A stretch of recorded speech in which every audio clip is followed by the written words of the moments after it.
Hello! This is Rhoda and welcome back to my channel.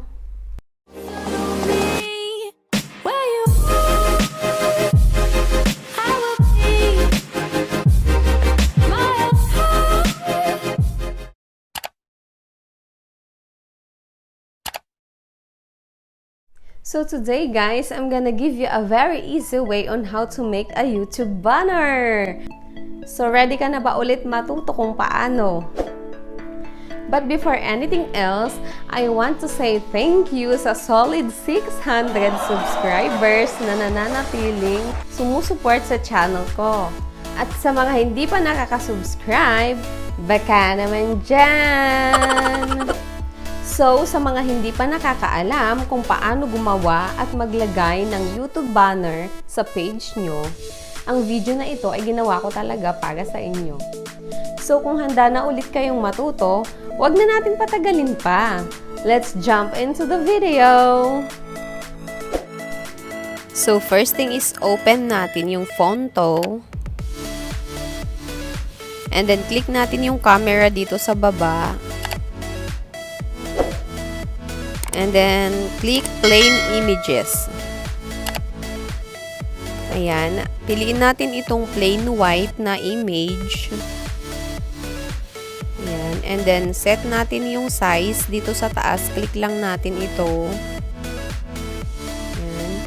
And then, custom natin. Click natin yung custom.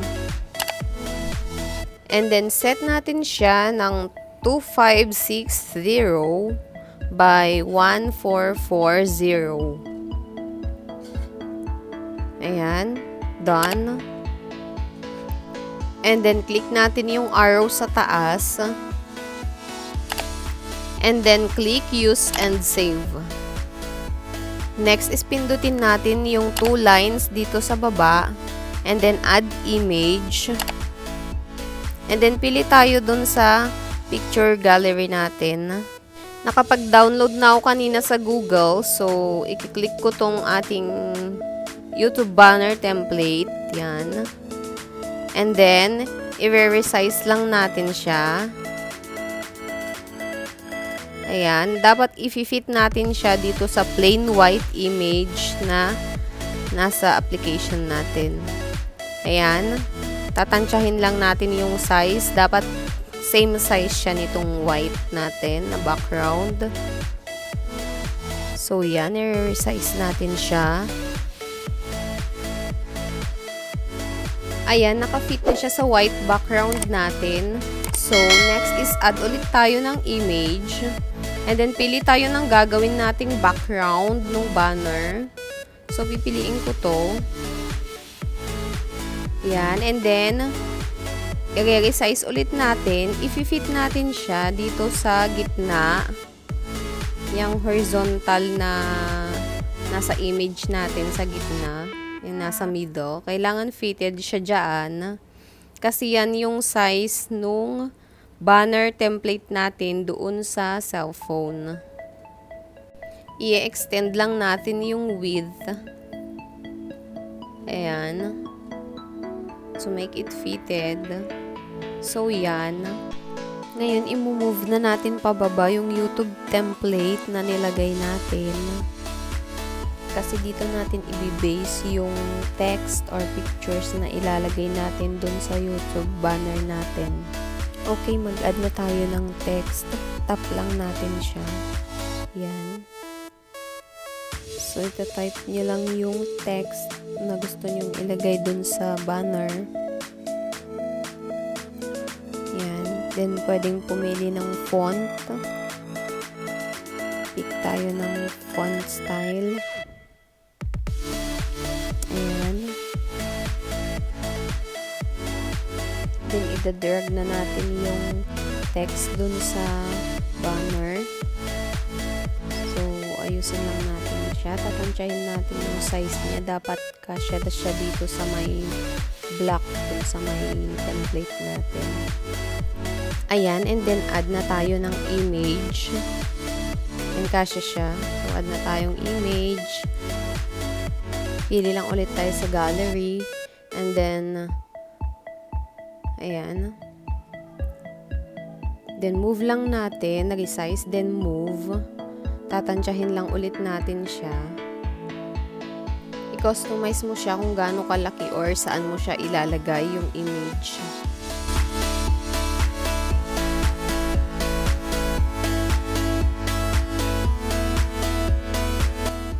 Then, add lang ulit tayo ng another image. Same process.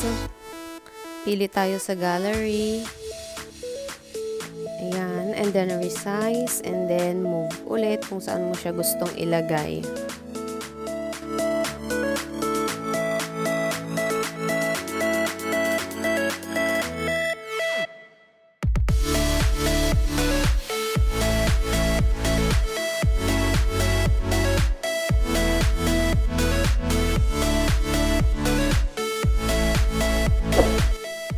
So, ayan.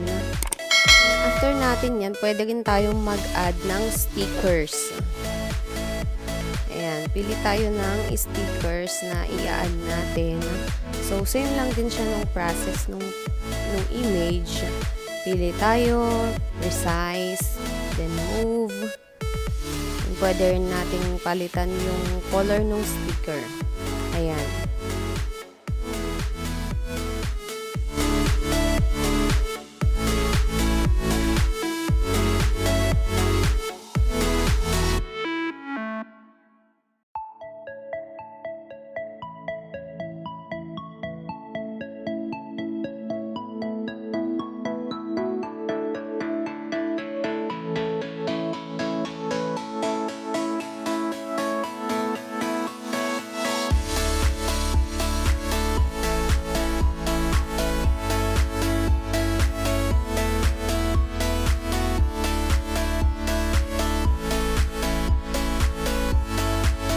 Then, customize natin yung text, guys. Papalitan natin siya ng color para mas maging visible siya. Pwede mo rin yan iset kung ano yung gusto mong kulay.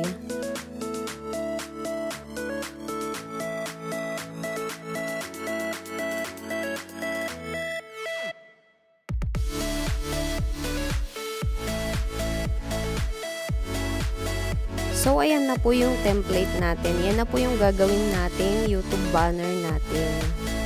Para naman ilagay natin siya doon sa YouTube channel natin, punta lang tayo sa Google Chrome. And then, search natin yung YouTube. Make sure lang na yung cellphone natin is naka-desktop site, gaya niyan. I-click mo lang yung 3 dots dito sa gilid, sa baba, to check kung naka-desktop site ba yung cellphone mo. Ayan. So, punta lang tayo sa Creator Studio. Click lang natin yung image natin doon, yung bilog na ito, dito sa taas. I-click natin yan. Then, click natin yung Creator Studio.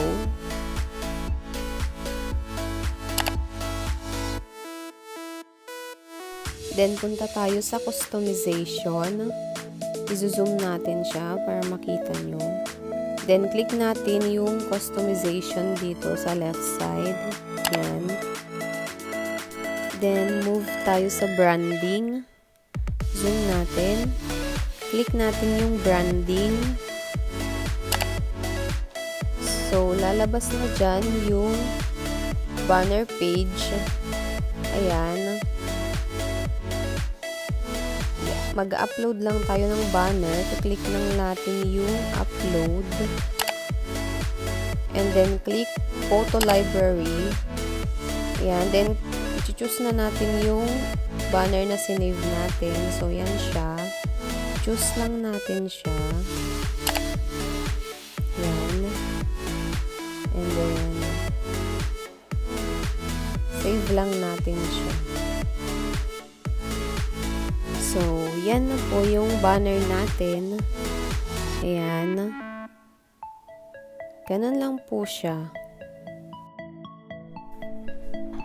Hope you like this video. If you haven't subscribed yet to my channel, please do subscribe, like, share, and don't forget to ring the notification bell. Bye!